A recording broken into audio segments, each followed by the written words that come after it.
So he travels all around then doing? No, he stays here. Oh, he stays here and all His those. brother travels. Oh. You can sit wherever you like. So he's, Awesome. I know this clock says 7, but I have 2 more minutes on my watch, so we're gonna give it Oh, another. okay. Is he the accountant too? Awesome. Well, sometimes when I'm in Mox, it's usually the computer. I thought he was working instead of playing games.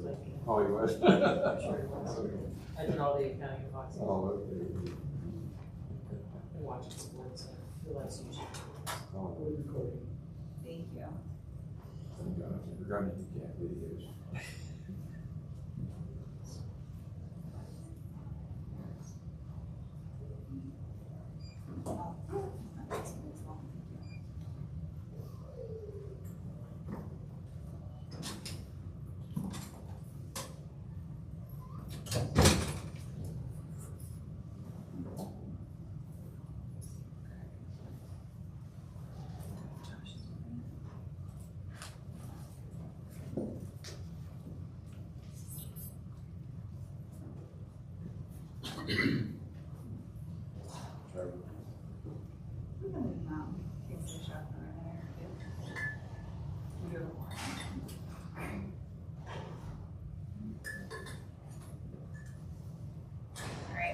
Verizon time says 7 p.m., so we're gonna go ahead and get started. Welcome to the June meeting of the Clintonville Area Commission. I'm Brittany Bolton, Chair of the Area Commission. We've got Commissioner Hiley coming in. We do have a quorum. I will note that Commissioner Wyman is out this evening. He had a parent obligation. One of his daughters was performing downtown in a musical act, so we're excited for him to be able to spend some time with family tonight. We'll go ahead and kick the meeting off with the Pledge of Allegiance. Officer Brown, would you mind leading us as you attempt to before us? Thank you. I pledge allegiance to the flag of the United States of America and to the republic for which it stands, one nation, under God, indivisible, with liberty and justice for all.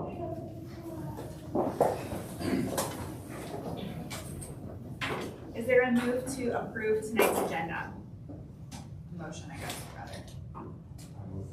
All those in favor? All those opposed? Thanks. We'll begin with Commissioner updates, and I'll start with Commissioner Moritz. District 6.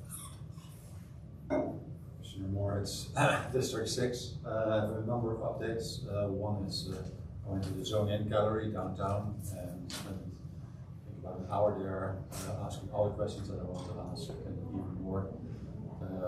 So that was a great experience. I also directed other residents to the Zone-In Gallery, including somebody from the Wesley Glen retirement community.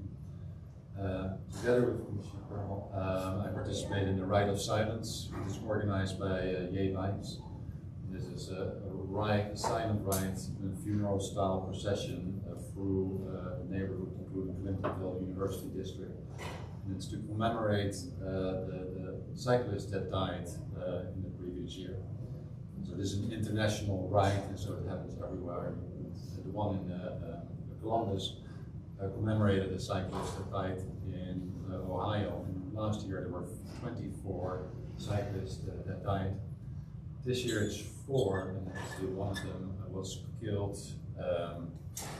in Clintonville at Morse and Indianola, and that was an event run that happened a couple of months ago.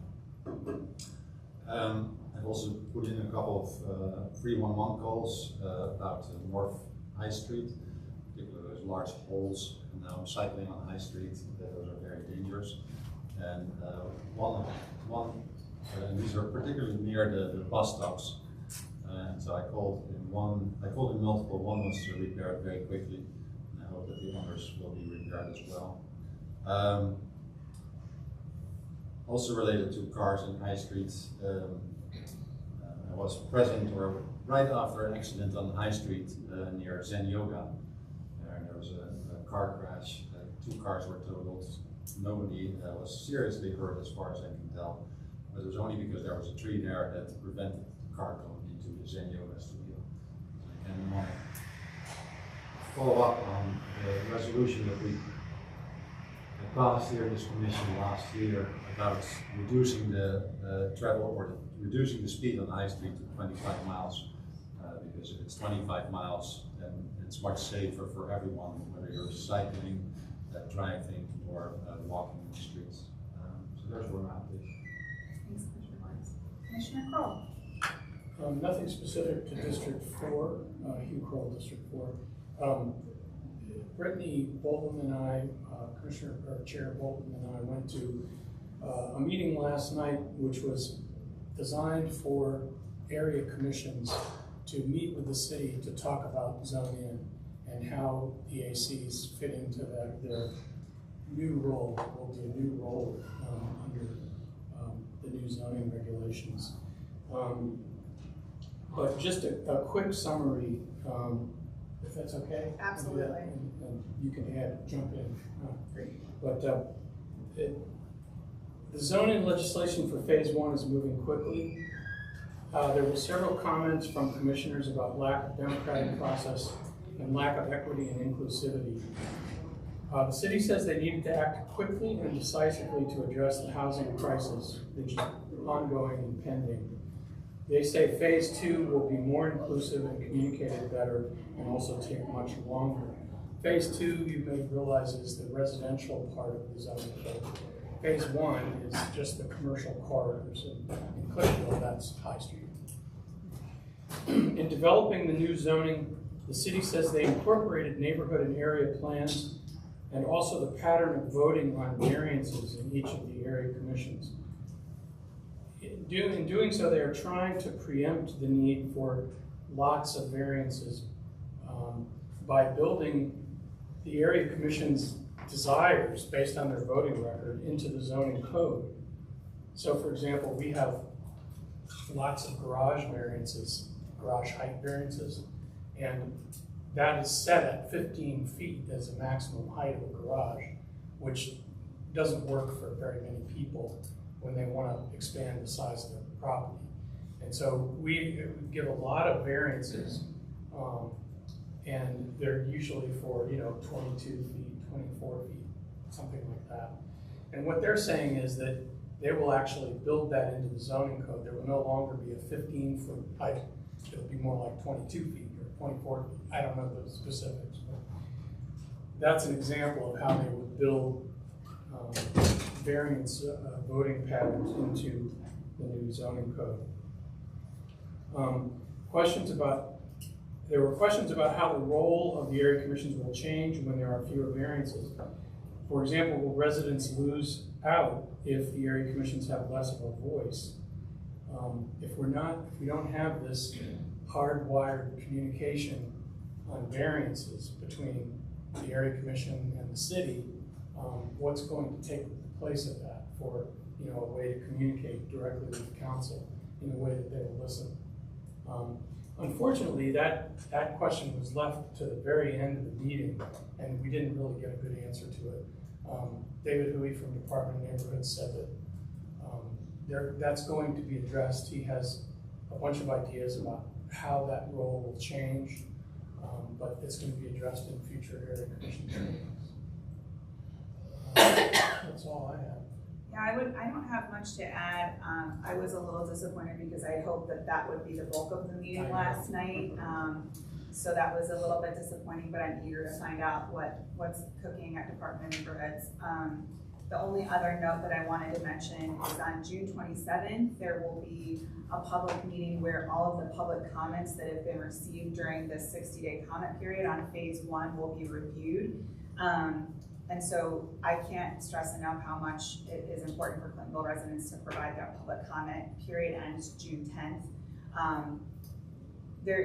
I think there has been a significant amount of publicity around the zoning initiative, but where I think things have felt rushed to neighbors when I talk to them is that the phase 1 proposal has only been out for that 60 days. So that feels quick. It's not that the whole process has felt quick, but that turnaround has felt quick to neighbors. And so not to skip over your district updates here, but that's been a significant bulk of my constituent communications over the last month, is just hearing from folks that they feel that this has been rushed, this 60-day period, and trying to direct as many people as I can, whether in Clintonville or pretty much every single person I talked to, I've encouraged to go to the zoning gallery and provide public comment. And I also went down with Commissioner Latta to the gallery, and we provided a lot of comments as well, so, yeah, great summary. Sorry, I didn't mean to cut off the rest of your update. Did you have other District 4 updates? Okay. I don't know if we're allowed to talk. You can go ahead and ask the question. Please just state your name for the minutes. My name is Vicki Boggs. I'm a Clintonville resident. I just wondered if there's any, is there any kind of printed information on this? So if you go to the Zone in Columbus website, the entire phase 1 proposal is available online. It is a very lengthy text proposal. In addition to the text, there is also a map that is interactive and you can zoom in and provide, are you having a hard time hearing me? Yes, I see.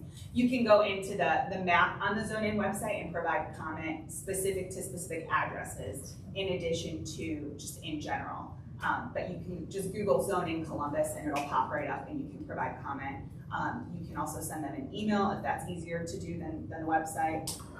If you have any trouble, if you email commissioners at clintonvilleareacommission.org, we'd be happy to help you get in touch with them. Commissioner Miller. Yep, Drew Miller, District 9. I had some communication with neighbors in District 9 to get some input about the capital budget that we were just to submit last week. And so we got a lot of good comments and good ideas about bike paths and sidewalks in District 9. A lot of the conversation was around the multi-use path being installed on Indianola north of Morse Road, which is quite a dangerous road to travel on. And there's also a lot of bikers there. So I appreciated the input from the neighbors in District 9, and I'm going to keep encouraging them to reach out to me for ideas. I will just add, I had a fair amount of folks from District 5 also respond when we had the capital budget asked from the city. I think moving forward next year, this is the second year in a row, I think the city has asked for our feedback, but the request came between our monthly meetings, so it was a bit of a scramble for us to create a doodle poll for all the commissioners, find a night where we could get a quorum, and then get our planning and development committee to rush.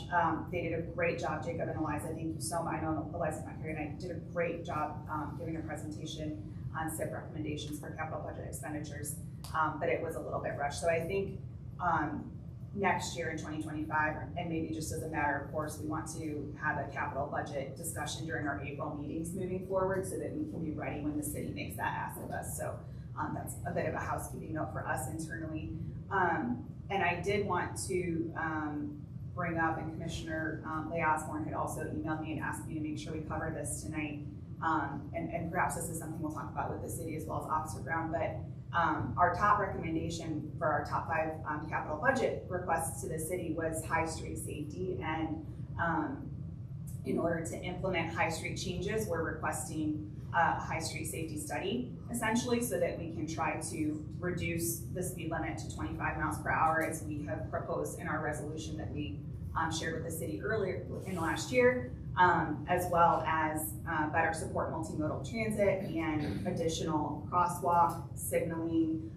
Consider removing the bed buttons was another issue that came up. Make it easier for pedestrians, especially in light of the tragedy that we had at Olentangy High just this past week. And then I can't remember how many days later, it was just a few days later, we had another pedestrian fatality at Weber and 71. So other commissioners, if you have specific ideas around these tragedies, but I think this does nothing but underscore how top a priority this is for this body, for this community, that we consider safety on these major thoroughfares, especially as we're considering adding density and additional cars, pedestrians, bicyclists, busing, all of the above. So I'll stop there with my district update. If other commissioners have other comments on that, I welcome you to chime in. We'll go to Commissioner Hadley for now. Josh Hadley, District 8, nothing to report. Commissioner Lott? Hi, Paul Lott, District 1. Communication from constituents include speed on side streets and the pedestrian death in High. That's an intersection I walk through a lot.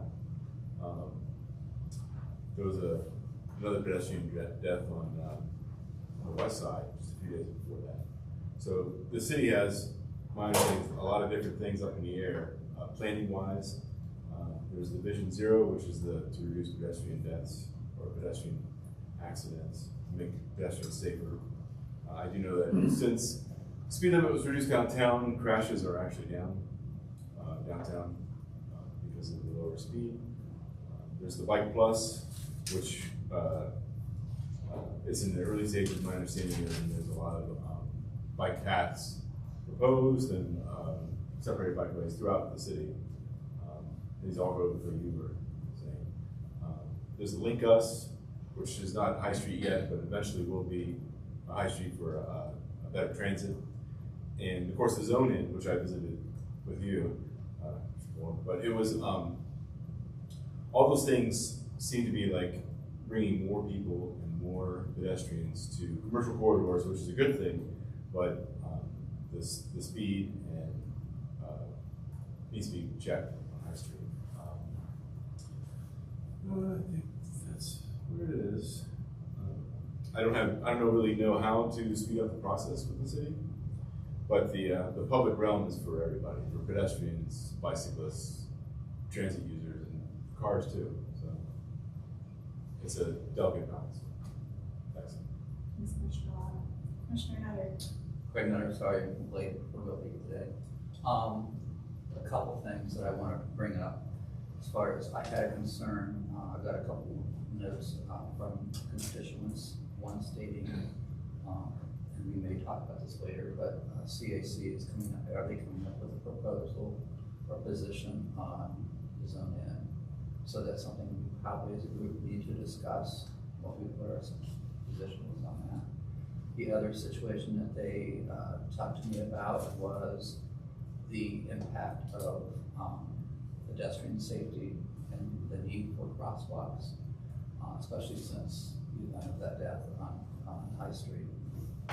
So I do have, he's very interested in working together to get, we need to do a petition of community citizens to see what we can do to present to the city to see if that would spur that a little quicker. I'm not sure if that would help or not, but I think that might be good. And as you guys know that I do recognize good neighbors, okay, in District 2. So I think this month I want to recognize CRC for a program they have to help citizens that are not able to get to do yard care, to cut grass. We had a situation on our street that the person, actually somebody stole their lawnmower right in the backyard.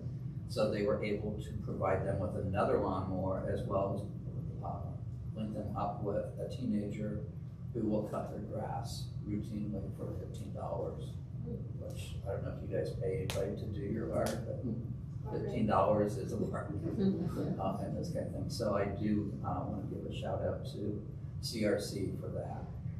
A couple other things that I've noticed on West North Broadway, maybe you can clarify up to around what the status is for this, but we've had a series of accidents, mostly fender benders where bumpers and fenders are left in the street or on the curb. One was there for 2 weeks, and I just want to know who's responsible for removing that debris.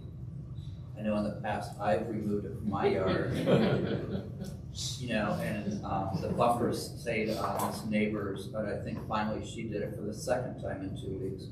She's cleaned up her yard, but that shouldn't be their responsibility, in my opinion. So I think because of the change that Columbus Police Department has had regarding non-injury, non-disabling crashes, we're not responding to those crashes. So if we're not responding to those crashes, we're not making sure that scene is clean. The only time that we're going to respond is if there's an injury or the vehicles are disabled. If we're disabled, then we're going to get a wrecker driver over there to get that vehicle out of the roadway, and they're responsible for the cleanup. But some of these calls that are coming in where there was no injury and those vehicles are movable, and they're telling the dispatcher they're movable, the parties are just exchanging information and driving away.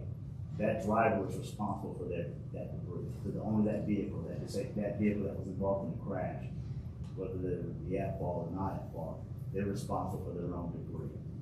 So that might be something that I need to, relay to our dispatchers to make sure that they are relating to the parties that are involved in the crash, that they're responsible for that debris, if there's any debris.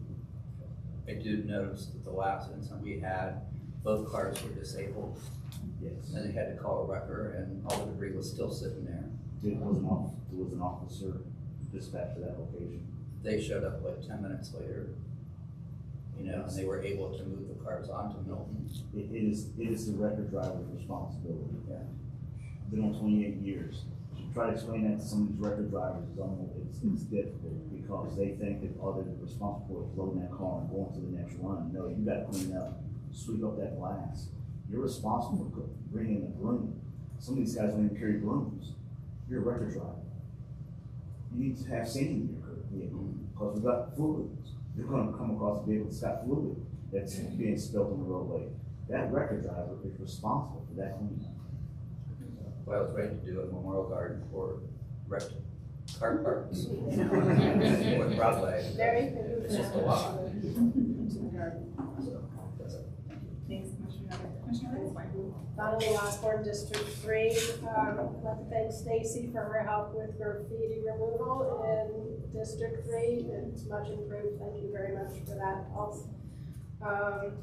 Regarding the 25 miles per hour, one thing with being a North Broadway resident, we've learned narrow and slow seems to help with safety.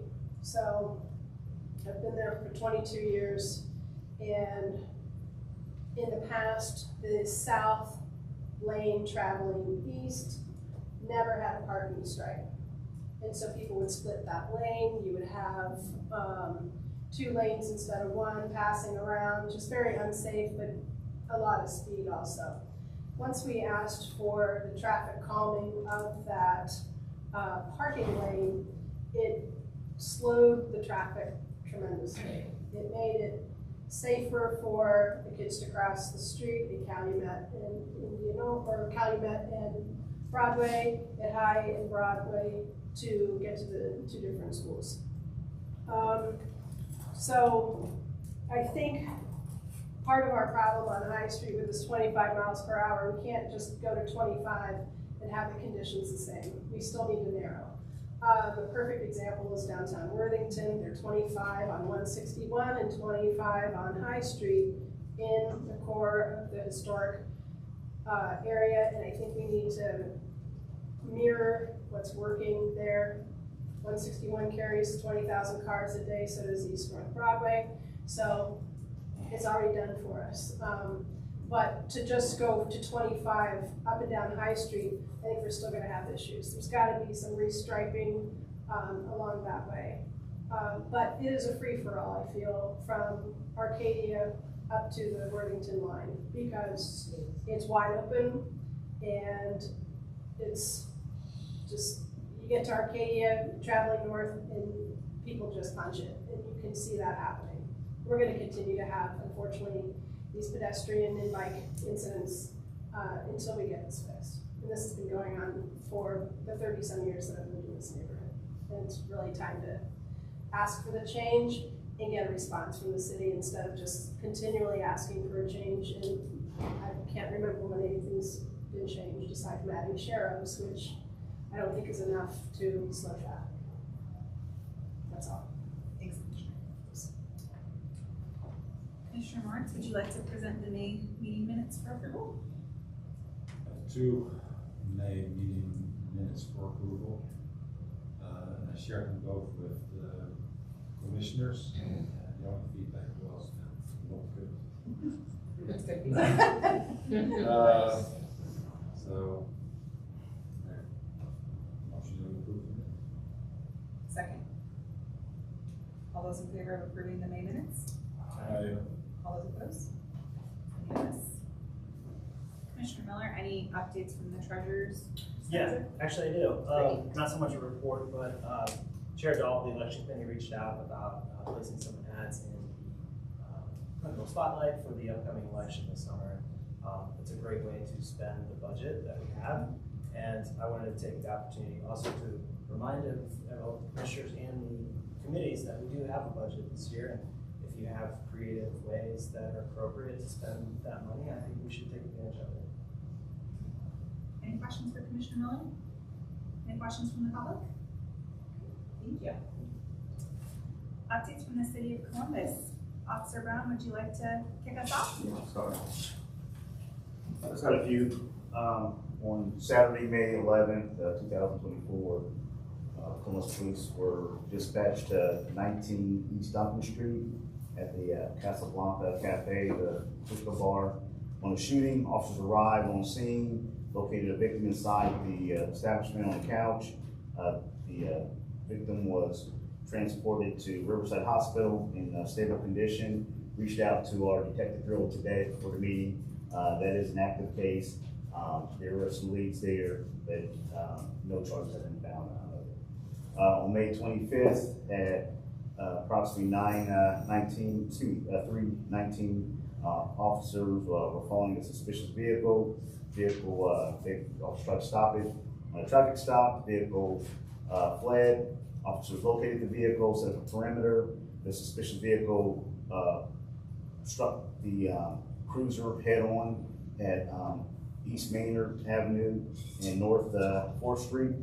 5 juveniles were inside the vehicle. They were all detained. All were captured and detained. The vehicle was later found out to be stolen. Our felony assault squad responded and conducted an investigation. Charges are pending on all 5 of the juveniles. Owner of the vehicle was located, and she was willing to prosecute for the stolen motor vehicle. On May 21st, 2024, I don't want to put 25 on. Officer Brown met with some residents and some business owners of the Cook and Indianola area. They were concerned about the street takeovers that's been going on there. One of the residents there actually reached out to me and organized a meeting. Subsequently after the meeting, I met with the owner of the school dance there, the dance school there at 4140 Indianola. That's where all these suspects are starting to congregate prior to the street takeover. So we went ahead and got a trespass authorization letter from her that gives Columbus Police the permission to trespass individuals off that property. Instead of us driving by while they're congregating, now we can actually trespass them off that property and kind of get them moving before they actually come out and do a street takeover. I'm also reached out with our crime center to see if we can get some portable cameras set up in that area. On May 24th, 2024, Columbus Police started the Moonlight Park Special program. Are you guys familiar with that program? That program is they take officers that are off duty, offer them double pay to patrol the parks, all the parks in the city. So each zone will get 4 to 6 officers, depending upon how many we can have assigned. And we're zone 4, so we usually get 4 to 6 officers, and they will just go around and patrol the parks. Nice thing about it is a lot of guys that are taking those jobs are open. It's on Thursdays, Fridays, and Fridays, Saturdays, and Sundays.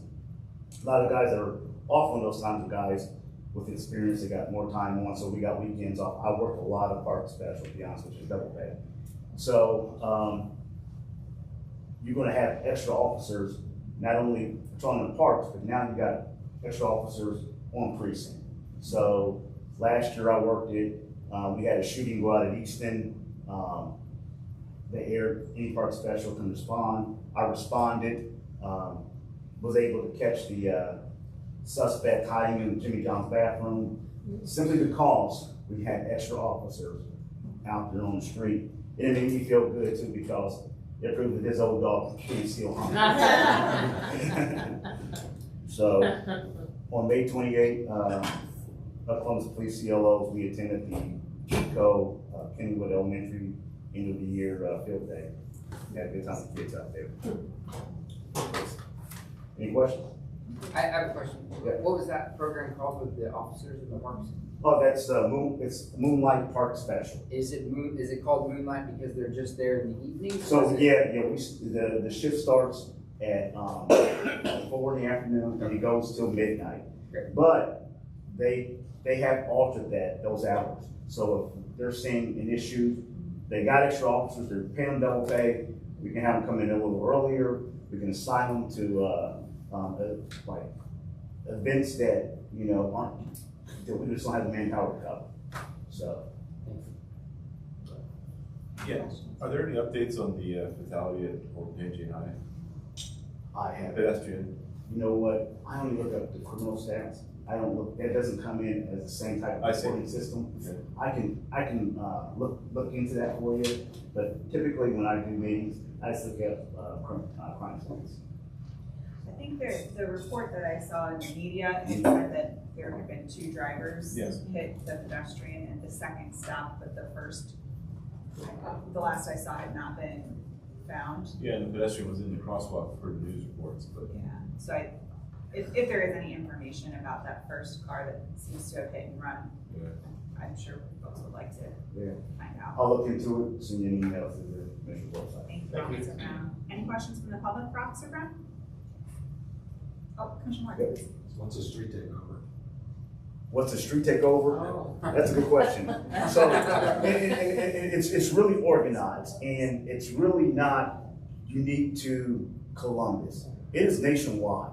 We're starting to see these issues nationwide. So what they'll do is, through social media, they'll have certain locations that they're going to meet. And street rod vehicles, they like to do these donuts in the street. So they'll come in and take over an intersection and do donuts in the street. I think the event that prompted the meeting was last year we had officers shot at. 3 suspects were charged, but they weren't charged with the shooting. They were only charged with damaging property. So. Any other questions? Thank you, Officer Brown. Appreciate you. CC, Department of Neighborhoods, would you like to share an update? Thank you. Good evening, Commissioners, good evening, neighbors. I'm Stacey Biddle. I am the neighborhood liaison for your area. I don't have a whole lot for the commissioners. We had a meeting, area commissioner networking session on the 12th is canceled. We will have another one later in the year.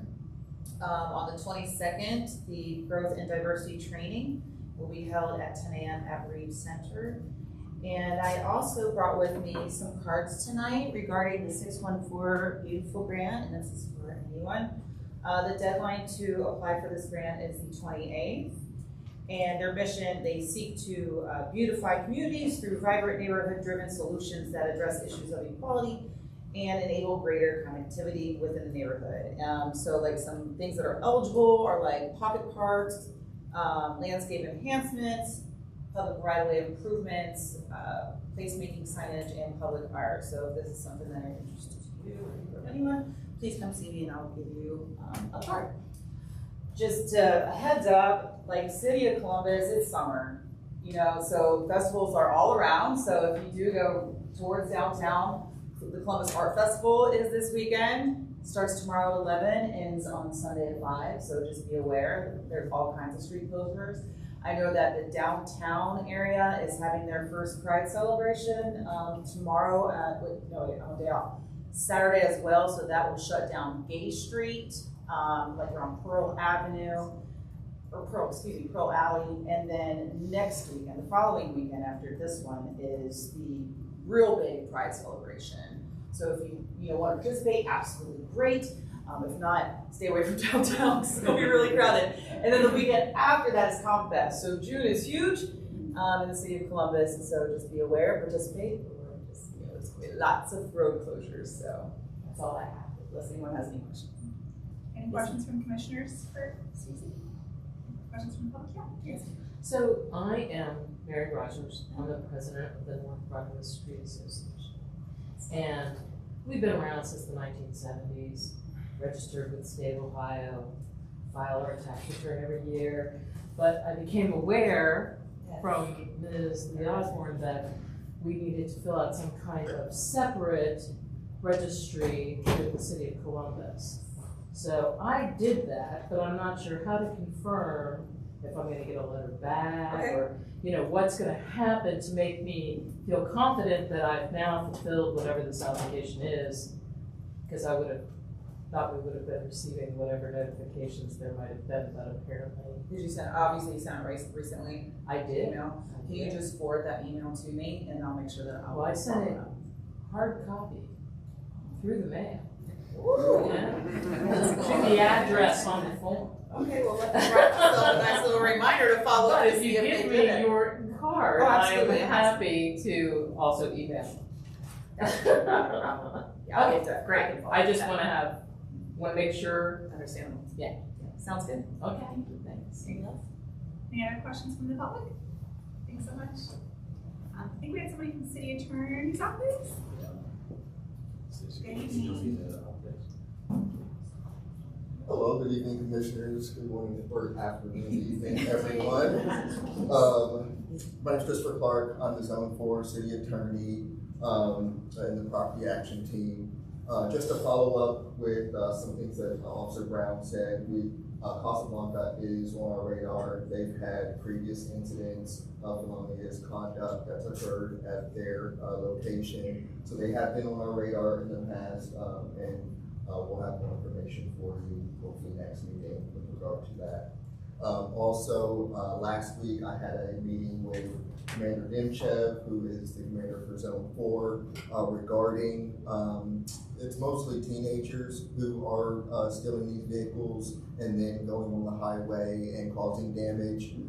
So we are in conversation with them. I'm in the city attorney's office, so we don't prosecute juveniles. However, what we're finding is some of the stolen vehicles are getting traced back to certain locations. If those locations are residences of parents who are not watching over their children, then we do have a little bit more ability to look into violent nuisance of actions for those particular locations. I don't have anything major to update for you today, but definitely know that we are working, we are busy, and we want to pay attention. Any questions for Mr. Clark? I have a question. So you have juveniles that are stealing a car, and we know who these juveniles are, but then they don't have any record of stealing a car. I mean, just, they get off without anything happening I would to them? refer that to Officer Brown, but I can say that there's some of, I mean, as you mentioned, the individuals in this last, these individuals who were still in the car, they were apprehended. So they will be going through the judicial system. So they have some charges if they are caught. Yeah, they are, if we catch them, they're charged, and we'll charge them. Here's the deal, they have to be scored in. So we call CDR, and we tell them, hey, we have this individual, and we have them for these charges. And if they score in, then we can take them to CDR. If they don't score in, which a lot of them don't, they get taken to the reception center. What does that mean, and what is So- CPR? So CDR is a lockdown facility, I'm sorry. CDR is a lockdown facility. The reception center is not. So it is, I think it was a former recreation center on Long Street. We walk them in, they do scanning where they'll want them, make sure they're not carrying firearms. But once they get in, it's a classroom, they sit there and they wait until their parents come pick them up. It is not a lockdown facility. They have left out of that facility, stolen the person working the center's vehicle, and they're back out on the street. So, and it's not uncommon for us to drop them off at the reception center. As we're doing our paperwork, we can see them running across the street. So that's not uncommon. But again, scoring in is they look up their history, what they've been charged with, and what they're being charged with now. So it depends on what they're being charged with now. They look at is it a violent crime? If it's not a violent crime, then they're not going to be in a lockdown facility. They're going to send them to the reception center. And it's not uncommon for these kids to get out, and I can tell you this personal experience. Had guard duty on a kid who was, stole a vehicle, had his, best friend or one of his friends in the vehicle with him. They wrecked that vehicle. His buddy died. I'm in the hospital with him. 2 weeks later, he's still in the hospital. He gets out. A month later, he's caught in another stolen vehicle, ramming a sheriff's cruiser. So.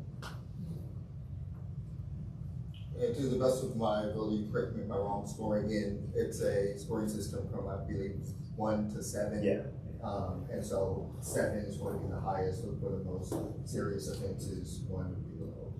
So if you're scored a 7, what happens to you? So here's what we were asked a series of questions, and we don't know what the protocol is. The officer doesn't know what the protocol is, what gets them in. So we were asked what were they charged with, pretty much what were they charged with, and they look up their history.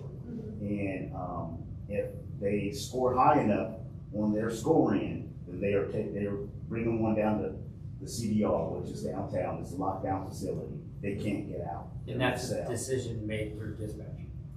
Not through dispatch, just through Franklin County Juvenile Correction Center.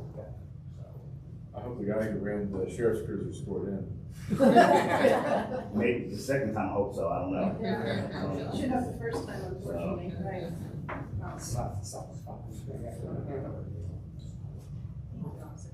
Any other questions for Mr. Clark or from the public? Thanks for being here. Appreciate it. Any other representatives from the city that we might have missed? Anybody from city council? I don't see Harrison back there. Okay. I believe he got married. And is, Oh, he did? Yes, and is out of the country. Oh, well, please share our well wishes if you chat with him between now and July. That's wonderful. We do not have a zoning and variance agenda this evening, so we are going to move on to an elections committee update from Chair Dahl. Good evening, everybody. Melissa Dahl, Chair of the Election Committee. As a reminder, the election this year is for districts 4, 5, and 7. The citywide election date is Saturday, August 24th. And I was here last month, I said the 31st. And that had not, the date set by the city had not been published. So it changed to the 24th in the published notification. So that's all well and good. Now, for Clintonville to participate in the citywide election, which is what we want to do, we're sort of set up to do that, we need to make a change to our CAC bylaws. And I presented this at our last meeting. Basically, it's a technical change. The section 7 of the bylaws currently says that Clintonville annual elections shall be the first Saturday in August. And we would want to change that to annual elections shall take place prior to September 30th each year. That language is provided by the city of Columbus, so I didn't make it up. And they suggested that so that we could, all commissions could have some broad language that year over year could align with whatever date the city of Columbus sets for the citywide election. So that's the technical change I'm proposing. I presented it under the bylaw requirements last meeting, so I would approach Chair Bolton to, I guess, reread that or present it for vote. Don't have it right in front of me. You bear with me for one moment.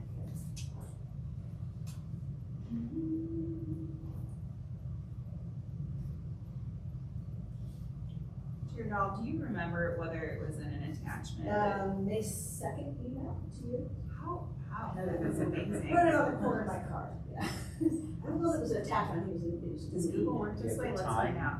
May 2nd. I think it's in the morning. Not an attachment. I think it's in the body. I see the body. Okay. There we go. All right. So I'm going to read the bylaws proposed change. Current language says annual elections, as Chair Dahl just read, shall be held the first Saturday in August. Special elections shall be held on the date selected in accordance with Article 1. Commission shall make generally available the election schedule and other rules. We are proposing the change to be annual elections shall take place prior to September 30th each year. Special elections not changed.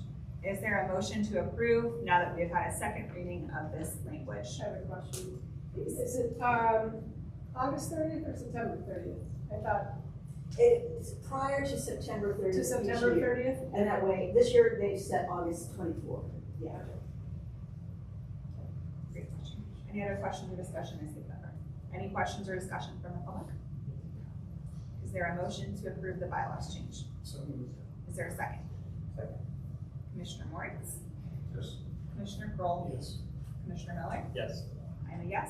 Commissioner Heidley? Yes. Commissioner Lotta? Yes. Commissioner Nutter? Yes. Commissioner Liascon? Yes. Thank you. Unanimously passed. Thank you very much. I do have one comment about the date.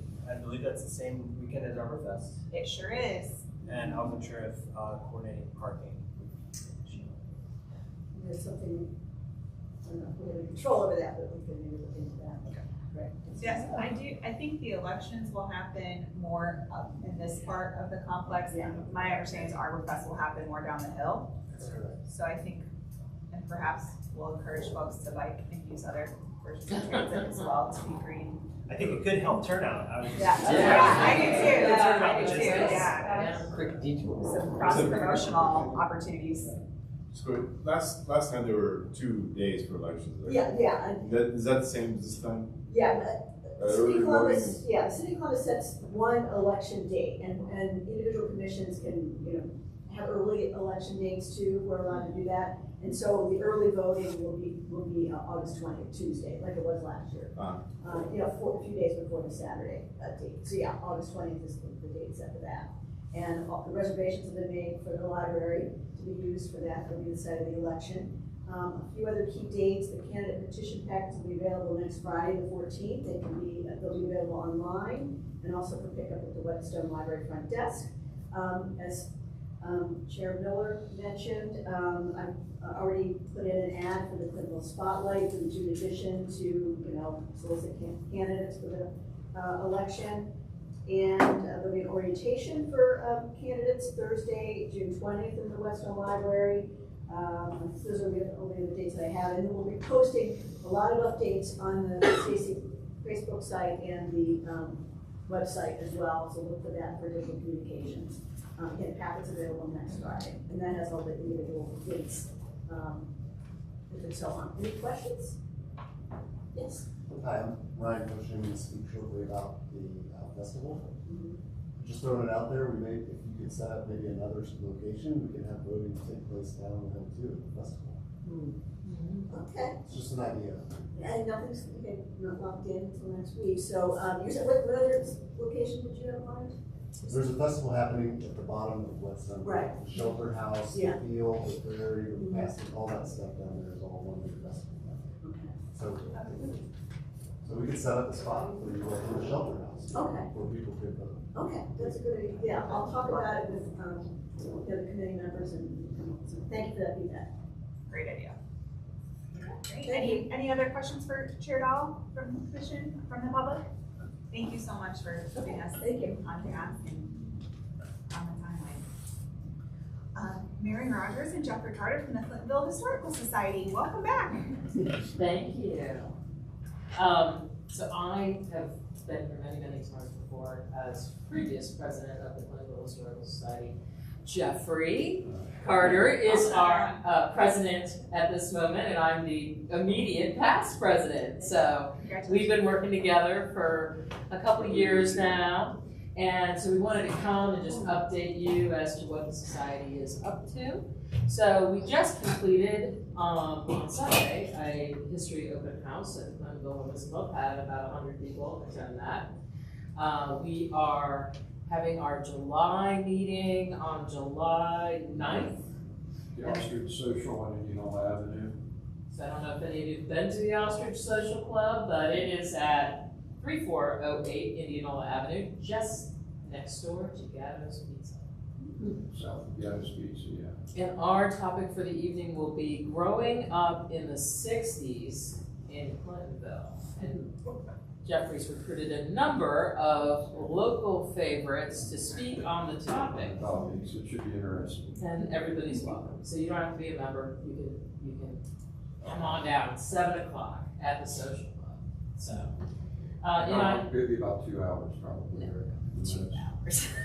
Wow. Usually there's social time. And then there'll be the speakers. And then there'll be a little more social time. So we will have you out there no later than 9. But you you will be able to, we will not keep you captive or locked in. There's a good deal of parking on the side also. We are also planning our annual meeting is always in September, so we'll be having our annual meeting. We'll try to make sure that that's available, information in the Clintonville Spotlight so that everybody who might want to attend. Always looking for new members or officers or people who are interested in just being part of historical preservation.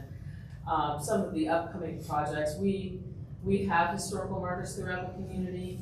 We have a couple murals, we have monuments on Memory Lane. Our upcoming projects include another historical marker, which is the Clinton Chapel, and the Deacon John Smith will be memorialized on that particular marker. We've had a couple programs about both of those subjects, but we'll have more programs about those subjects since that'll be our newest marker. And then we're getting ready to launch a historic home medallion where residents can actually request a medallion, and they'll fill out basically the equivalent of the State of Ohio Preservation Officer's questionnaire about their home. Then we'll validate that information, we'll register their house with the State of Ohio Preservation Office, we'll put it onto our website with a map and a little bit of history about their house, and then they'll get the bronze medallion. So we have not yet finalized the design and all the rest of the information, but in 2025, you can look at that being something that residents can participate in. Sometime in the fall, probably in October, we'll be hitting up Walnut Grove Cemetery for a walking tour with their docent, and then we'll wrap up the year with our Veterans Day celebration on Memory Lane. We fly flags. Greg and Mike always put out the flags for the veterans, and then Christmas Eve, we will participate in the Memory Lane luminary display. And I don't know if anything you want to add. No, not at all. Just thank you. Thank you. If there's anything we can do to promote any of these events on social media, always feel free to send, and we're happy to post anything on our accounts. Oh, one thing I would like to add is we are developing, and it should be shortly, a website. We haven't had a website, and it's being developed now, and it should be shortly, so that would be more information will be bigger. Public right now running on Facebook. Okay. The website will be a lot better, we believe. Right. Sure. And anybody who wants to join our mailing list, that's never a problem. So again, you don't have to be a member to be on the mailing list, but if you are a member, there are some events that are specific to members only. But you do not have to be a member to be on a mailing list or just become aware of the events that are coming out. But most of our events are free because they're sponsored by businesses and other organizations in the community. So. Commissioner Lansing, do you have Yeah, so the medallion program, that's starting in 2025? Correct. Okay. We'll probably launch in the fall because we'll want to start to collect people who are interested in having a medallion, and then we would actually start issuing medallions in 2025. Send me an application. Okay. That's fine. I'm wondering if, because we have a subcommittee that has kind of gone dormant. Is there anything that the CAC can do with the Historical Society to help some preservation? So I am particularly concerned about the zone-in when it comes to historic preservation. I think I made my comment the last time I was here. And I know Columbus Landmarks has also joined in on making those statements. A lot of smaller towns, not that we're a small town, but we're part of the bigger, Columbus area, but a lot of small towns, what they'll do is start to actually label their historic buildings. And many years ago, this organization had a committee that was historic preservation related. There was an inventory taken, photographs, collection of information concerning architects and year built and that kind of thing. At the very least, you could dig that out wherever you put it. I'm not sure where it went. But I would encourage, potentially taking advantage of a grant program or whatever to begin, at least publicly labeling, hey, this is the Alfred Smith building built in 1910 by Alfred Smith. There are some buildings in Clintonville that have some interesting architectural features, like the Lucan building. I'm sure some of you have noticed the stained glass window that says Lucan's. And some others that have like the year of their build. There's where the skateboard shop is at Brighton High, I think has a 1916 medallion actually incorporated into the architecture. But really, you know, anything that's more than 50 years old is something worth, you know, if it's cool, you know, like the Jerry's Drive-In sign, that's cool. Doesn't have to be 100 years old to be cool, you know, but I think the more we just, you know, make it clear, kind of make it as part of your day-to-day living, you know, hey, this is something that's cool and we should try to keep it. And that doesn't mean you have, I mean, in the short north, we've built things above other things, you know, in the university district, we've built things behind, you know, taller things behind, shorter things. So there's all kinds of ways to still preserve that character and still, you know, meet the demands of the future. But I do think that I wouldn't want us to, you know, lose some of this architecture and then sitting here, you know, 40 years from now, I won't be sitting here 40 years from now. I'll be sitting here 40 years from now going, darn, that was a bad idea. So, that kind of thing. Is there a tie-in with the Columbus Registry of Historic Places? There is such a list. There is a list. And I wonder if some of these historic sites in Clintonville are on that list. I know the fire station is. Fire station and Old Beach Wall are both listed. Oh. But the list is not accepting new properties. It hasn't been for decades. Okay. So the registry was kind of set to the side because the city was considering what was known to be known as a conservation district. Mm-hmm. And so, you know, they kind of moved towards that, but then again, they never really implemented the rest of the legislative process to make that actually part of the city's preservation activities. So right now, we have a preservation office, and I'm sure our Columbus liaison can speak to this topic, but we have a preservation office. We do have an officer in charge of the preservation office, but there's lots of ambiguity as to how somebody would actually use that office to make a longer-term preservation plan. So there are citizens who have taken advantage of other programs, federal and state programs.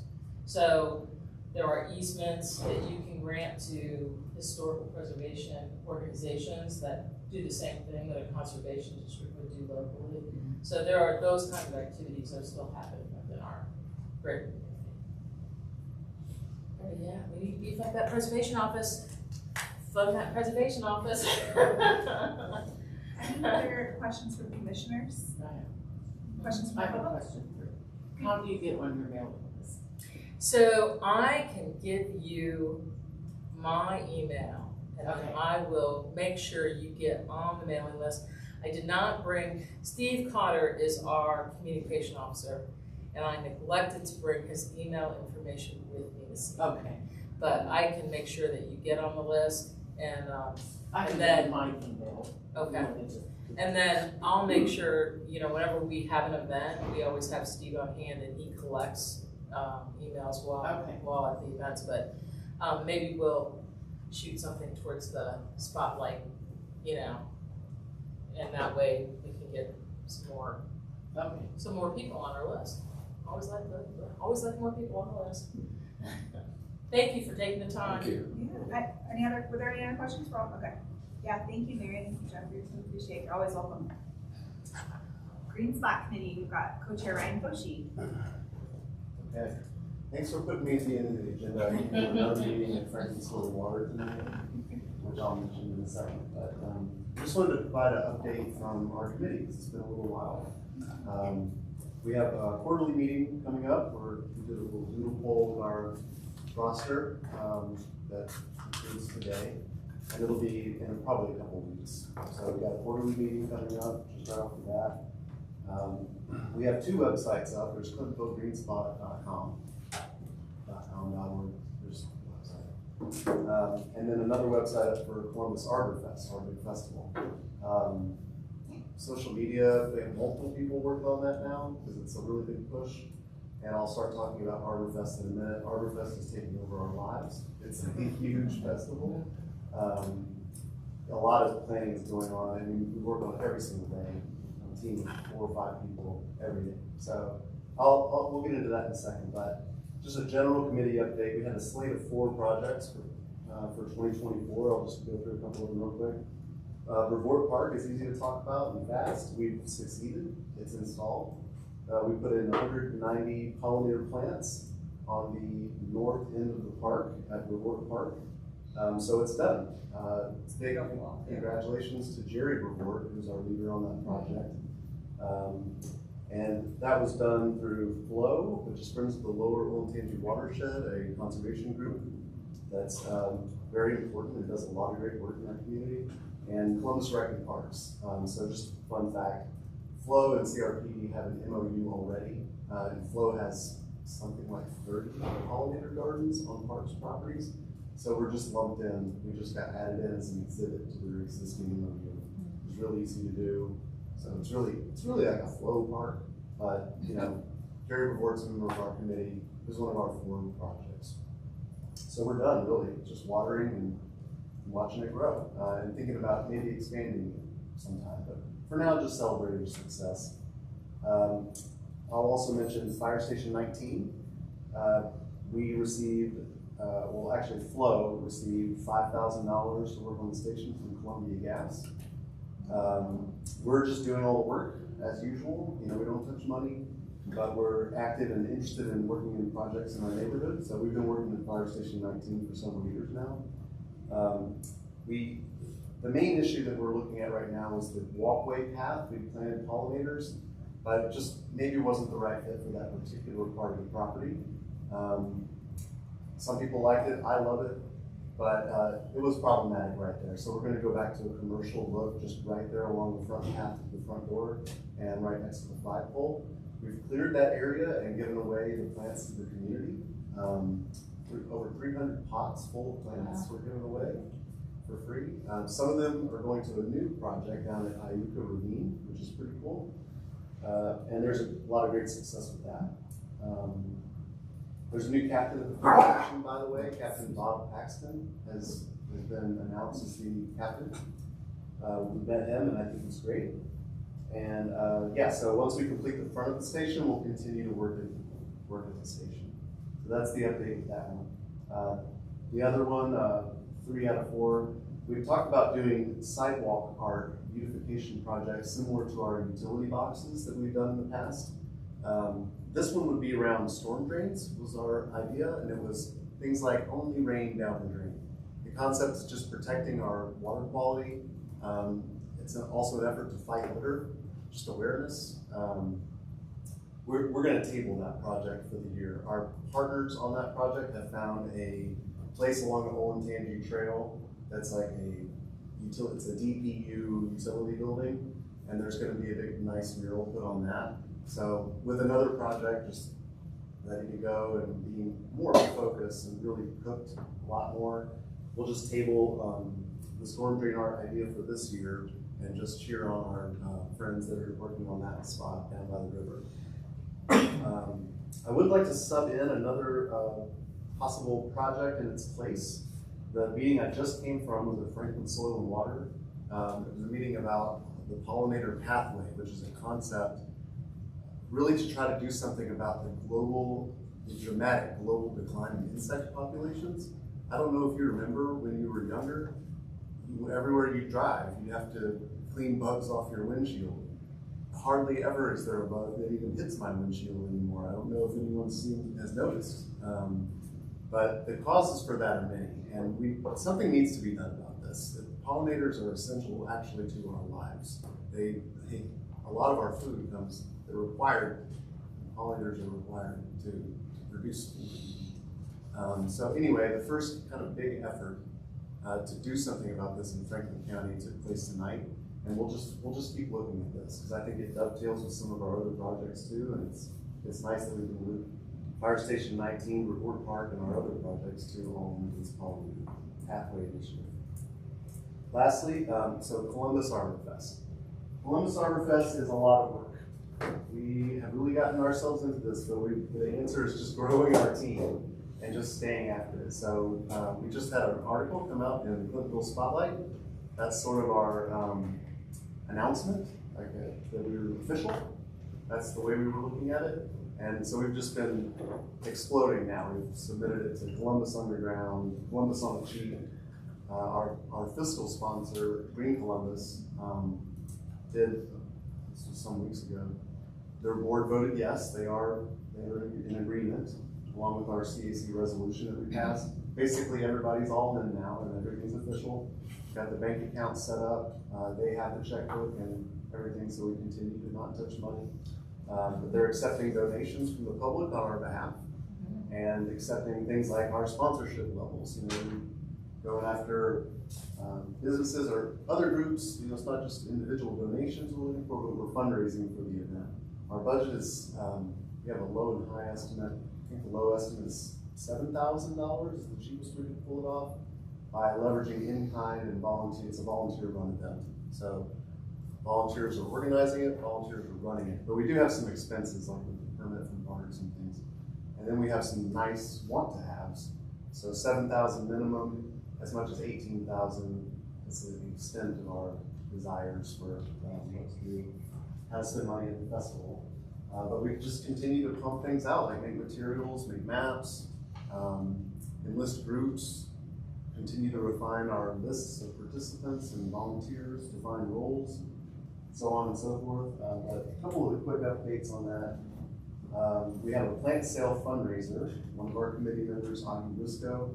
If anyone knows where Torrance Island is, Torrance Island is on Torrance near Indianola, and it's a place where the road splits and there's a little grass lawn. We'll have a plant sale next weekend, 15th. It's 9 to 3. I'll be there all day, and so will others.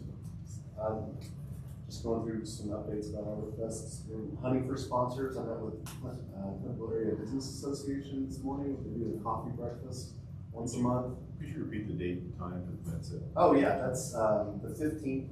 That's next Saturday. And the time? 9 to 3. It's a 6-hour plant sale. Thank you. We'll have about 15 tables like this, full of plants, all natives, some house plants, small trees, but mostly pollinators.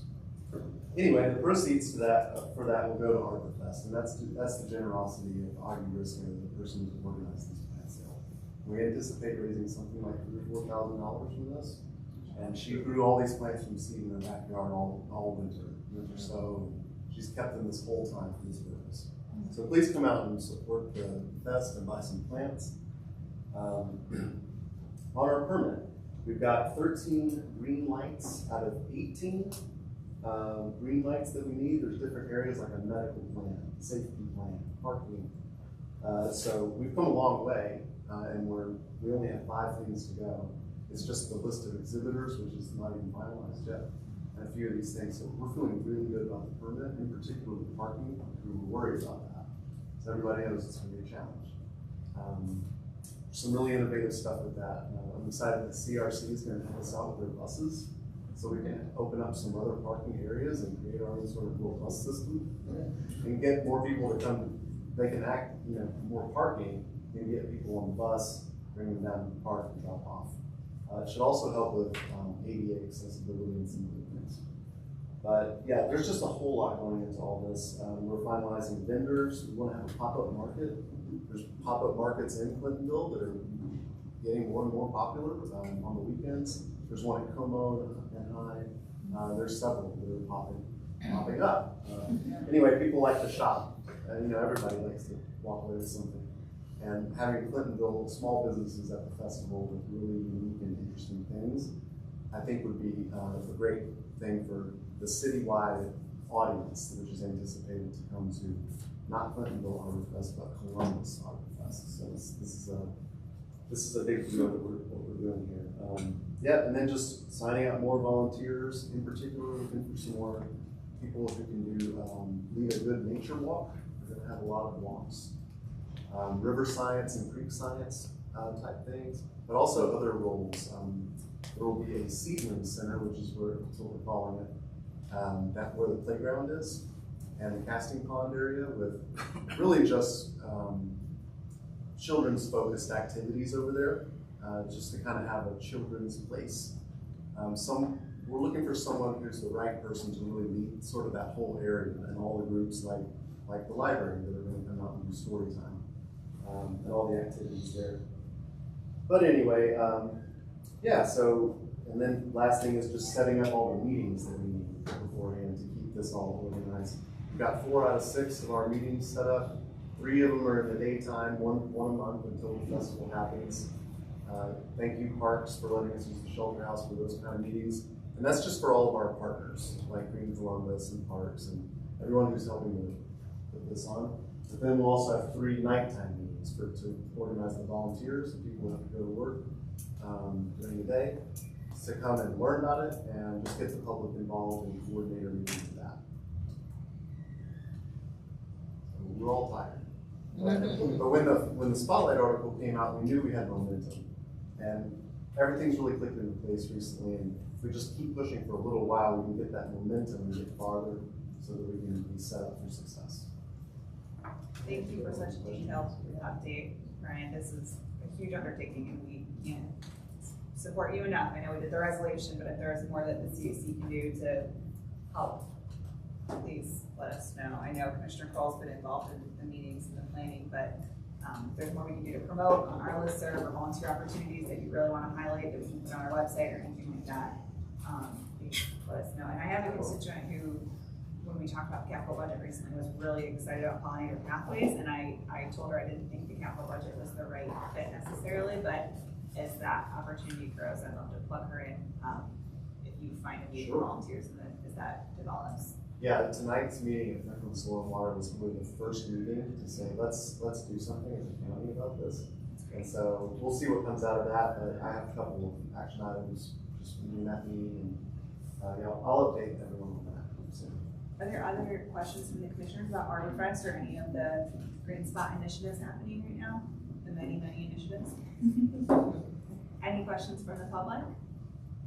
Okay, well, I hope everybody has August 24th on their calendars and is ready 1 to 5 p.m. to celebrate. It's after church. It's after farmers market. It's before football season starts. You have no excuse. Time very, very carefully. Shouldn't be any conflict, so everyone can come. Thank you so much.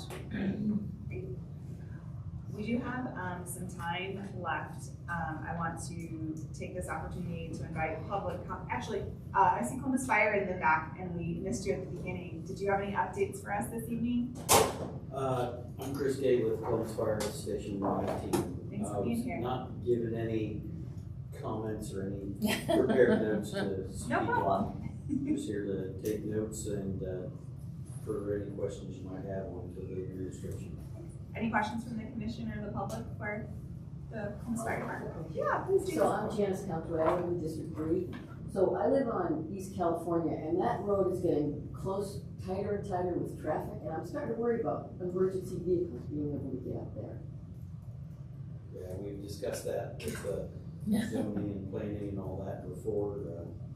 We try to make do with what we can. They give us fire trucks keep getting wider and wider, and cars and SUVs get wider, and then they park 6 or 8 inches from the curb so they don't mess up their nice rims. Sometimes it's a challenge, yeah. We'll go around if we have to. Okay. Thank you for that question. Thanks so much for being here. Appreciate it. With this extra time, I would love to have a commission discussion around some of the zoning and communications. I know that's come up in all of our district updates, but before we do that, I want to make sure we do have ample time. Is there additional public comments tonight on any items that didn't come up that anybody would like to bring up from the public? Yeah, great. So I must have missed some communications about the potential of additional bike corridors within Plainville. So I was kind of hoping that there might be a little bit more disclosure on whatever you guys suggested as far as capital improvements to the city. I can pull up the exact language that we sent.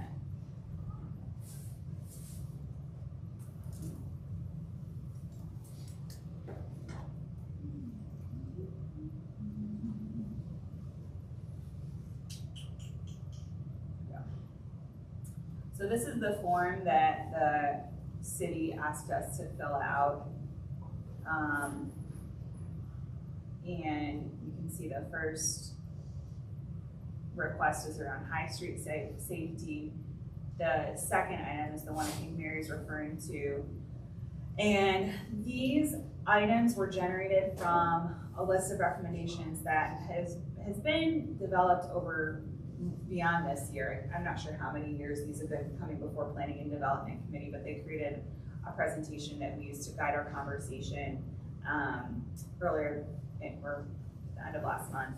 And so we had requested that the city enhance and or refresh marked crosswalks at several intersections, including but not limited to Indianola Weber, Indianola North Broadway, Calumet North Broadway, and Milton and North Broadway. And the context that we shared was that, so it was multi-pronged. We were trying to fit a lot of things into a short priority list, but one, we had discussions with the city around the UIRF funding that Clintonville has received to close the sidewalk gaps.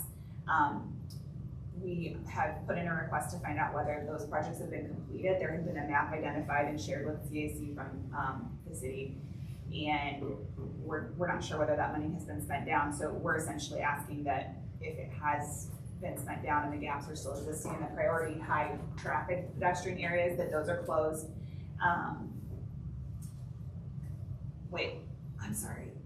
We moved these around a couple times. We're on number 4, I apologize. All right, sidewalk gaps were a priority.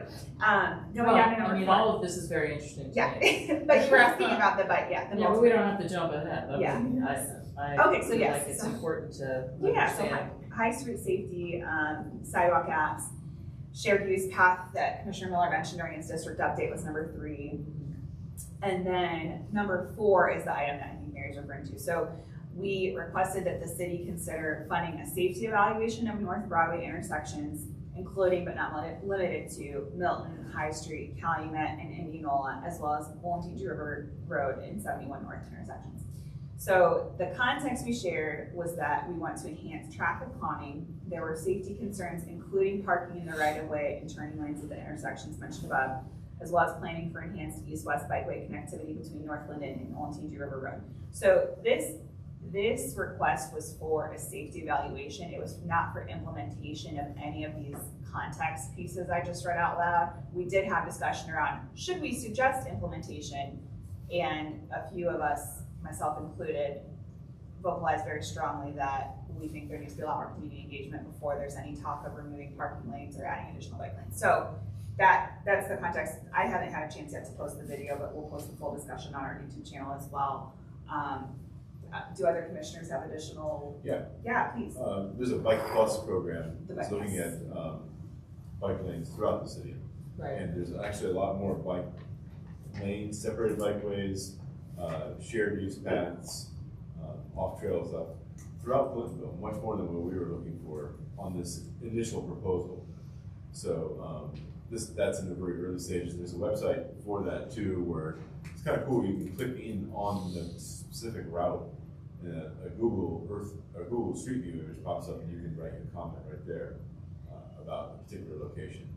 I went on there, and just in my opinion, I think that the bike lane on Indianola, north of Morris, should be on the west side of Indianola, so there's just easier access to the neighborhoods rather than people trying to cross Indianola. So that was my suggestion there.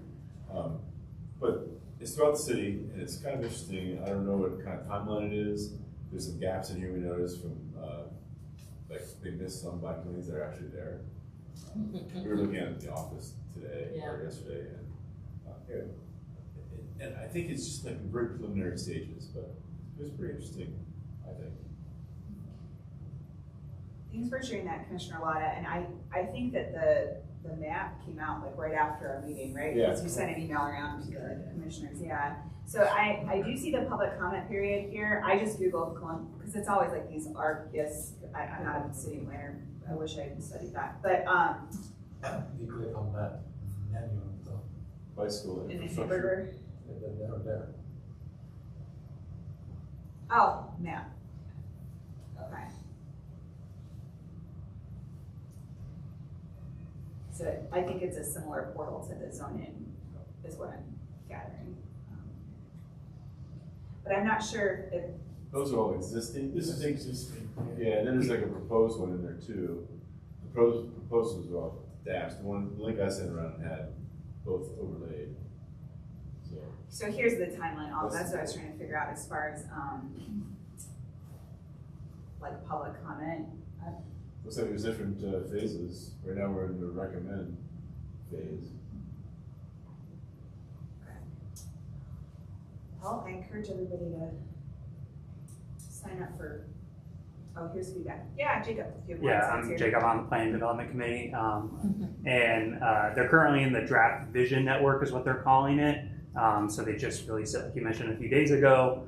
So this is from all their previous stakeholder engagement that they've done. They've come up with their vision, and it's a draft vision. So this is not, projects that they are trying to implement or anything like that. This is just, what would be like, an ideal bikeway, network throughout the city. So that's kind of the, as far as I understand, what they're looking for right now. And I think it's on the main page. Yeah, if you click on that, and then there's a different link under share your thoughts on the draft vision network. So yeah, this is what they are. Yeah. So this is what they are accepting comments on. I'm not sure how long that this comment period will be, but like I said, it's also only the draft of the vision network. So We totally missed the East Hudson bikeway that's under construction right now between 71 and Cleveland Avenue. So these kind of tying back into the beginning conversations that we were having about the importance of speed reduction with this kind of plan, are those things actually being linked together, or are we having the vision and hoping for the best? Because I know that, I've lived on North Broadway for 25 years. My kid, who's no longer a kid, couldn't ride his bike on that street if his life depended on it, because his life would depend on, whether or not he could live. Is a bicyclist, wants to live his life that way, refuses to, get a driver's license. He's totally, completely, bought in. But he was the person who asked me to ask this question, because he was like, there's no way. He would go down the driveway and onto the street.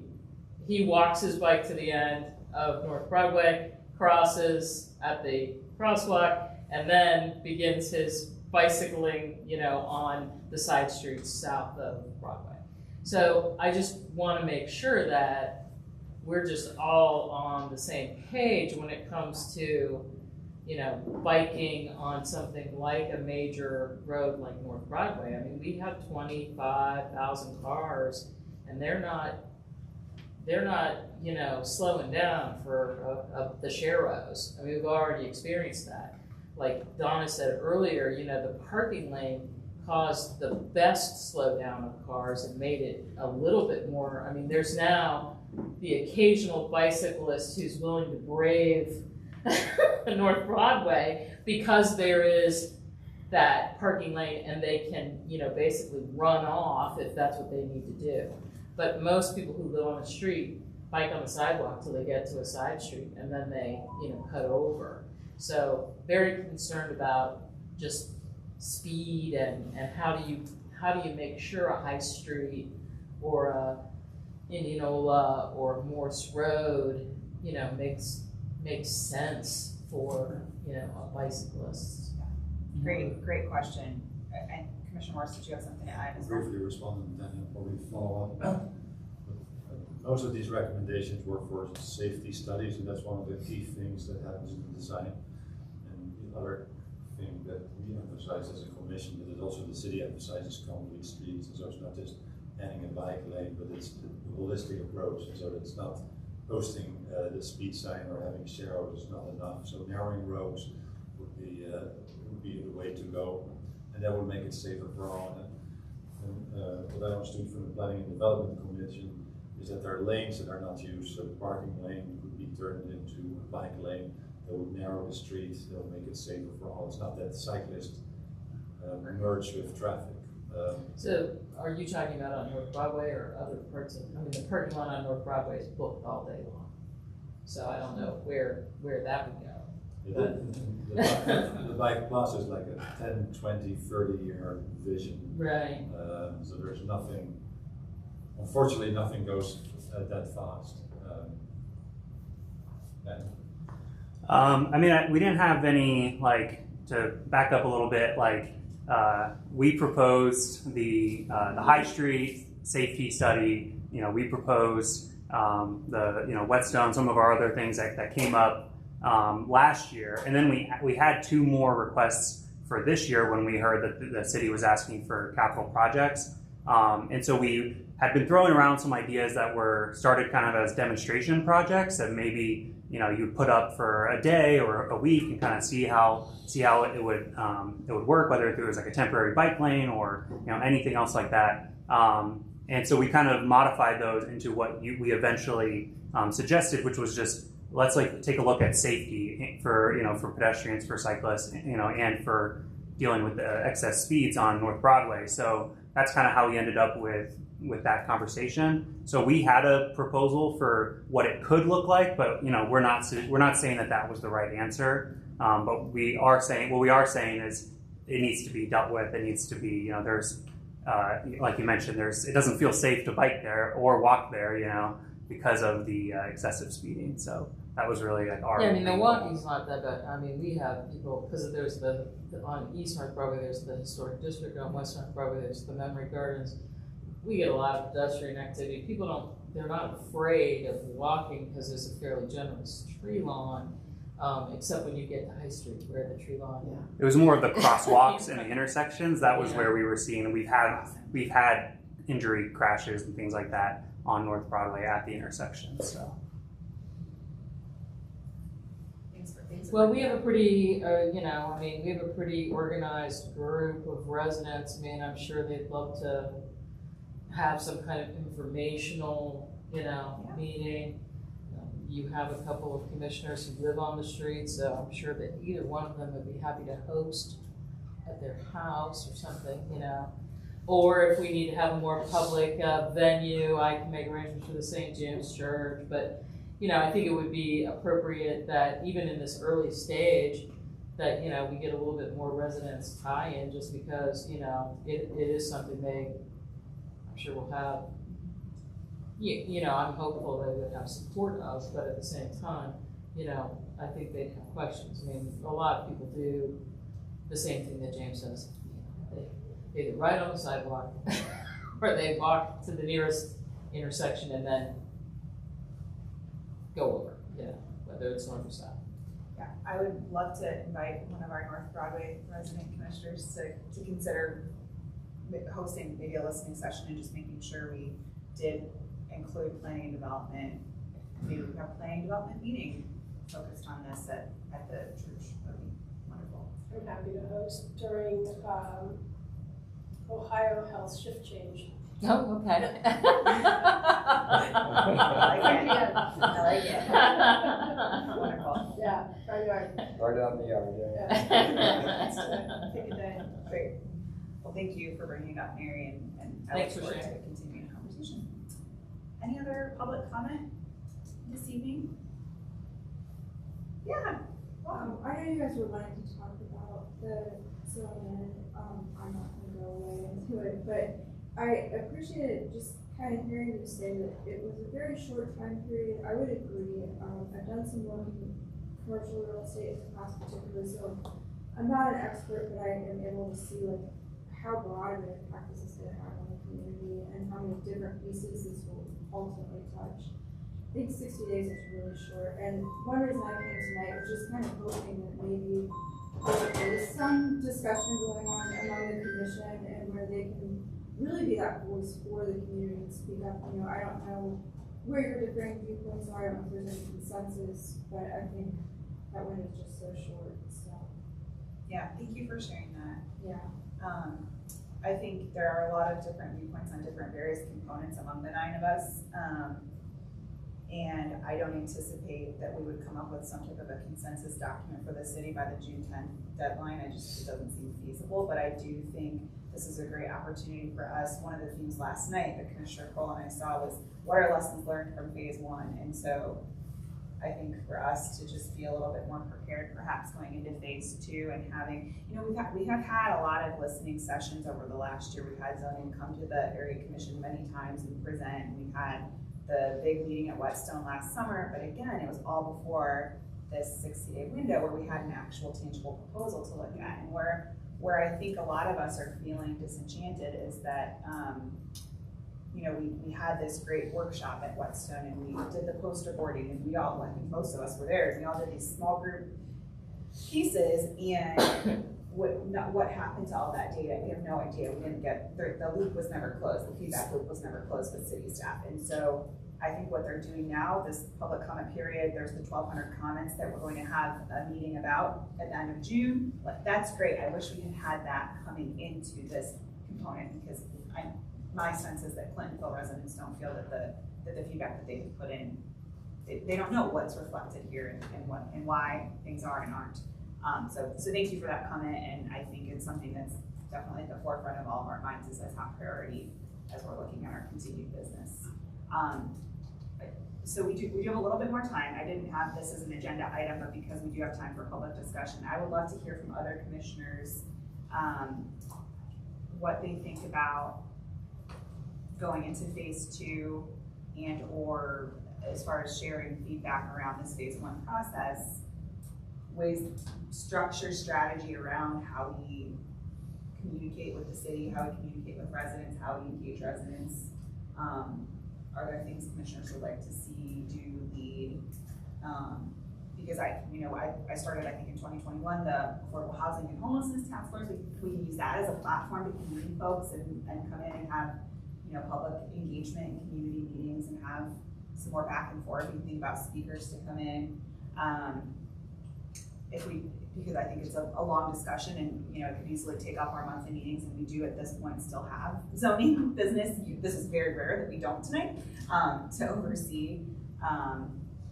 So I would just love to hear from others. I didn't ask everybody to prepare anything, but because we have ample time here. May I have the library closing in 30 minutes? Ample time being 25 minutes. Brittany, can I say something? Yeah, absolutely. Please. Greg Miller from District 2, and I think some of you know where I stand on zone in. I think I'm not totally in favor of the 4 and 5 story buildings up down High Street in Clintonville. I think that, and I think the majority of people I've talked to in Clintonville, that's not what they want either. So I think the preservation of Clintonville the way it is, the green space, the trees, we just don't want a corridor of concrete, and I think we need to have for the city to make sure that they understand that people in Clintonville, we're a unique breed. People that live in Clintonville, and a lot of people that move to Clintonville is to get away from downtown where you have all those high rises, and to get into a neighborhood that has a yard and not building an ADU at the back of it so you have no room. Okay, I think that we're getting away from the preservation of the towns. I all agree for density and I agree for growth, and I think we need to look at that, but it needs to be responsible. It needs to be respectful of people that have lived here. I've lived here almost 30 years in Clintonville, and the reason that I grew up in Granville and used to here, and one of the things that I liked about Clintonville, because it was a very similar small town type of thing, even though we're in a big city. So I think we try to preserve that. One time I was even thinking about doing a business here. I had a business in Granville, 2 businesses in Granville. So I think we need to be a little bit more in tune of what kind of business we try to attract. I don't think Google, to be honest with you, this is my personal opinion. I don't think Google lounges is appropriate. Obviously, we had a shooting at one of them. We just approved for another one on High Street recently. So I just think that we just need to be more aware of what our little community of Clintonville is going to be like. And I think once we start talking about neighborhoods, I don't want to see 4 or 5, 6 or 8 unit buildings in a neighborhood. I think we need to preserve that as much as we can. And they keep making us pay dearly in taxes, Yes. and then they wanna come in here and change our neighborhood. Other commissioners, Commissioner Moritz. One of the questions that I had at the zoning gallery is, one concerns is now happening in the university district on High, and so lots of small stores and local stores, and now it's mostly national chains. Of course, the charms of Clintonville is all the small stores, local stores, particularly south of North Broadway. So I asked, what would happen? What are the consequences of the zoning changes for these entrepreneurs that are now renting? And so there are lots of other things that are not part of the zoning change in terms of how these new developments are financed and what the banks are asking in terms of guarantees. Often it's easier for national corporations to commit to be in this building.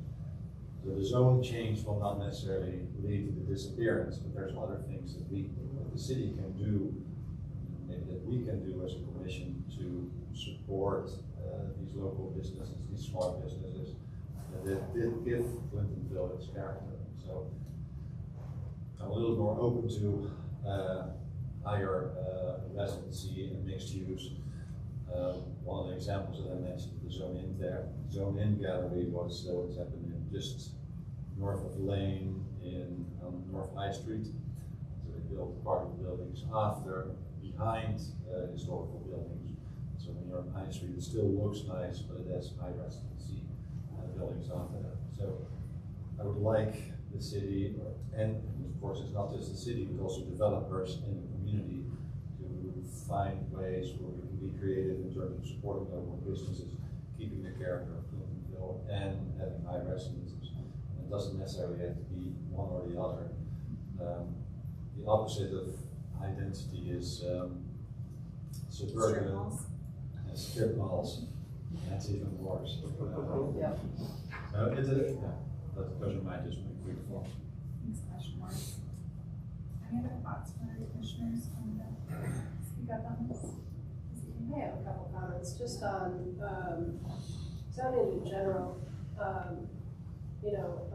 Commissioner Crowell talked about how when it gets to the residential part of the program, that maybe a 22-foot tall garage is going to be an automatic thing for Clintonville, but if the house isn't 22 feet tall, I think it's weird to have the garage approved to be 22 feet tall. So That was an example that I know. Yeah, no, I'm just gonna say that. But for the most part, we improved a lot of garage increases, raised the roof, all this stuff. But, we've had a couple where they're bigger than the actual house, and we had pause there. So I really hope that can get worked out before it's it's written in code. The other thing is right now with what I'm seeing with Zone In is I caution us on getting excited about not having a parking requirement, because anytime you have a successful business on High Street, it affects that first block, east and west of High. My first house was in the first block of Oakland Park. And the minute between Oakland Park and Dunedin got successful, parking on that first block in Broadway really changed. Now we have a farmer's market, that's how long it's been since I've lived there though. Parking is crazy going up Oakland Park, Dunedin, even all the way up towards. So with no public parking, you go to downtown Worthington, you have the historic walkway with the buildings that still have the vibe of Worthington. And then behind there's ample public parking. We have zero public parking. And I think that's a problem. We had an opportunity for public parking on the southwest corner of Broadway and High when we tore down the theater and had a building planned, and then we couldn't get that approved, and now we have a strip mall. And then a part of that strip mall is now not approved where the bank one is. That still is just to be a one-story building, it's not to be the 3 stories. So that's kind of odd also. But I think we're sending an inconsistent message to developers. We have a reputation of being difficult to do business with, and it's not realistic, I think, to not have a parking requirement when you're putting in a commercial structure or a residential structure, because not everybody has a car, but not everybody can bike. And there's gotta be that happy medium where if you have a 20-unit building, you have at least 20 parking spots, at least 1 spot per building. And that's been given away. So I think if these buildings actually do get built the way the zoning is proposed, we will have permit parking. And I don't know if Clintonville really wants to be permit parking. Maybe I'm wrong on that, but that's not something that I'm after.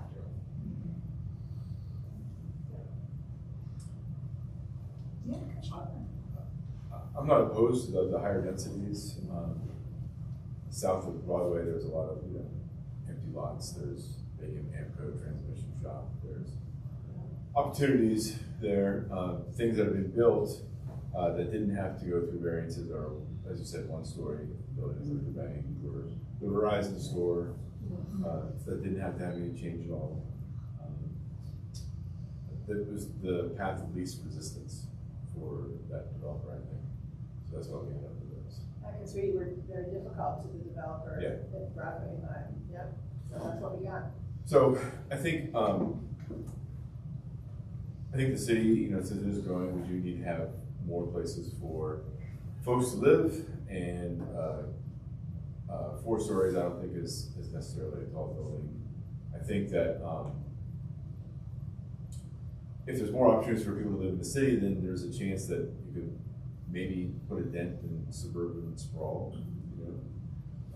There's all kinds of developments going in Delaware County everywhere, and it is single-family tract housing and just gobbling up tons and tons of open space and agricultural land. So if there's an opportunity or places for people to live within the city, I think that's great.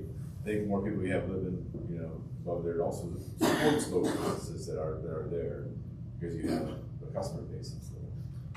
I haven't done the research, but I think that in general, in my District 1, there's less people living there than there were in the 1950s because of less, smaller family sizes and that kind of thing. Just a different demographic. There aren't enough people there, maybe perhaps, to support the retail that's on High Street. So, I think that the 60-day period, I've been talking to a lot of people, and I've been hearing pluses and minuses on the whole thing. Some people are excited about it, some people are apprehensive about it. I think the 60-day is kind of short. I can encourage people to go on there and make that comment. That we just need more time. So. Maybe that needs to be our comment from the CAC. Yeah. We're trying to say we don't have a consensus among the 9 of us, we probably don't, but I think we're all pretty much in agreement that 60 days is too short. Maybe that's our comment. I've heard that from a couple of shop owners too about the whole shared parking thing. The hookah lounge guy made some arrangements with the vet clinic across the street, some shared parking, which is fine.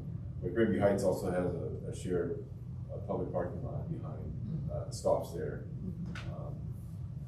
From the neighborhood side, big parking lot like that can become an eyesore too, so we can kind of balance that. But yeah, having some sort of public parking off the alleys would be good.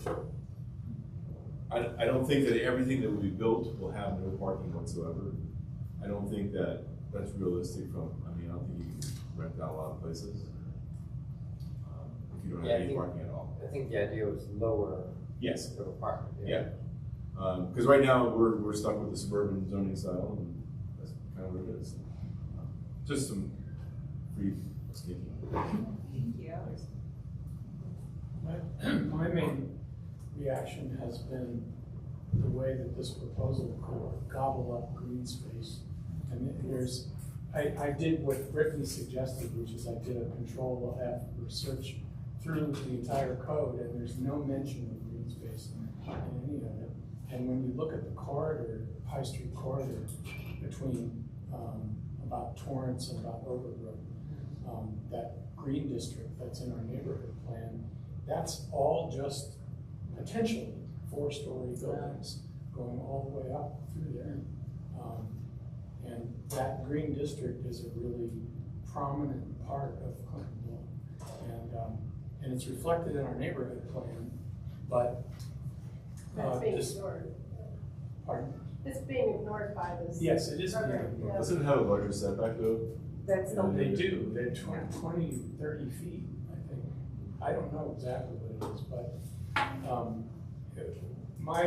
my proposal in the comments has been to create and this is not just Clintonville, this applies all over the city, is to have a 7th district called a green district, where you actually have those 20, 30-foot setbacks, and preserve some of that high-quality green corridor look, which I think is really an important feature.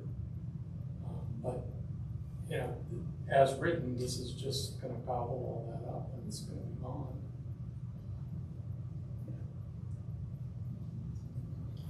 I would just add, I totally agree that I think, any message from us, it might be hard for us to agree on certain aspects of it, but I do think the 60 days is quite rushed. I think supporting, both or something saying, to more time.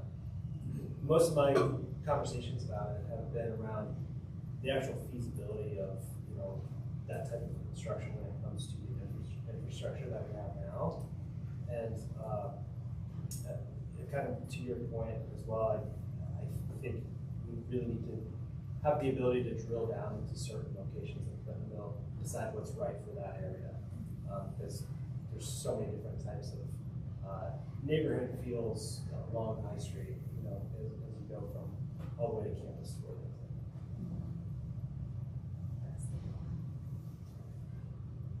live. Any additional comments from the public?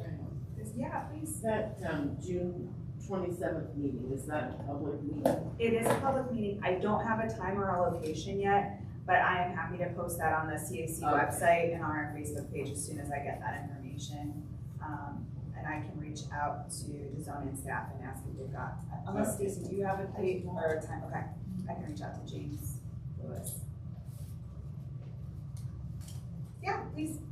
I do really appreciate hearing each one of you and just your own thoughts, because I think all of us bring something different to the table.